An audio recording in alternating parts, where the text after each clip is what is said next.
नमस्कार दोस्तों, आज के हमारे इस वीडियो में हम आपके लिए अजा एकादशी की व्रत कथा लेकर आए हैं। एक समय की बात है, कुंती पुत्र युधिष्ठिर ने श्री कृष्ण से पूछा, हे भगवान, भाद्रपद कृष्ण एकादशी का क्या नाम है? इस व्रत को करने की क्या विधि है? कृपा करके आप मुझे इस व्रत की विधि, कथा और इसका महत्व सुनाइए। भगवान श्री कृष्ण कहते हैं, धर्मराज, भाद्रपद कृष्ण पक्ष की एकादशी का नाम अजा एकादशी है। यह समस्त पापों का नाश करने वाली है। इस एकादशी के दिन भगवान श्री हरि विष्णु की पूजा की जाती है। जो मनुष्य इस दिन श्री हरि विष्णु की पूजा करते हैं, उन्हें वैकुंठ की प्राप्ति होती है। आइए अब मैं आपको अजा एकादशी की व्रत कथा सुनाता हूँ। सत्यवादी हरिश्चंद्र नाम का एक चक्रवर्ती राजा राज्य करता था। उसने विश्वामित्र को दक्षिणा छुपाने के लिए अपना सारा राज्य त्याग दिया, साथ ही अपनी पुत्री, पुत्र तथा स्वयं को बेच दिया।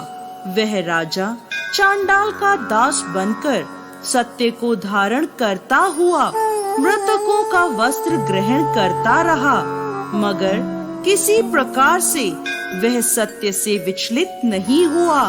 कई बार राजा चिंता के समुद्र में डूबकर विचलित होकर विचार करता था कि मैं कहाँ जाऊं, क्या करूं जिससे मेरा उद्धार हो। इस प्रकार राजा को कई वर्ष बीत गए। एक दिन राजा इसी चिंता में बैठा हुआ था कि गौतम ऋषि वहां आ पहुँचे। राजा ने उन्हें देखकर दंडवत प्रणाम किया और आप बीती सारी दुख भरी कहानी सुनाई। राजा हरिश्चंद्र की यह बात सुनकर गौतम ऋषि कहने लगे, राजन, आज से ठीक 7 दिनों बाद भाद्रपद कृष्ण पक्ष की एकादशी आएगी। इस एकादशी को अजा एकादशी कहा जाता है। आप विधि पूर्वक इसका व्रत करें। इस व्रत के प्रभाव से आपके समस्त पाप नष्ट हो जाएंगे। इस प्रकार राजा से कहकर गौतम ऋषि उसी समय अंतर्ध्यान हो गए। राजा ने उनके कहे अनुसार एकादशी आने पर विधि पूर्वक व्रत किया, जागरण किया। इसी बीच राजा हरिश्चंद्र का पुत्र रोहित सांप के डसने से मृत्यु को प्राप्त हुआ। शव्या रानी द्वारा राजकुमार को शमशान में लाए जाने पर राजा हरिश्चंद्र ने रानी शव्या से शमशान का कर मांगा, मगर असहाय शव्या रानी के पास देने के लिए कुछ भी नहीं था। इसलिए उन्होंने अपनी चुनरी को चीरकर शमशान का कर चुकाया। अजा एकादशी के व्रत के प्रभाव से राजा के समस्त पाप नष्ट हो गए।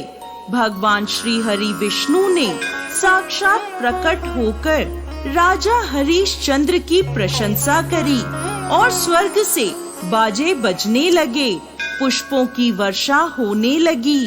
भगवान की कृपा से राजा का पुत्र जीवित हो गया और एकादशी के व्रत के प्रभाव से राजा को उनका राज्य भी मिल गया।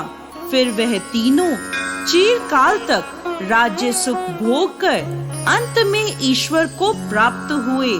हे धर्मराज, यह सब अजा एकादशी के व्रत के प्रभाव से हुआ था। जो मनुष्य पूरे मन से विधि पूर्वक इस व्रत को करते हुए रात्रि जागरण करते हैं, उनके समस्त पाप नष्ट हो जाते हैं।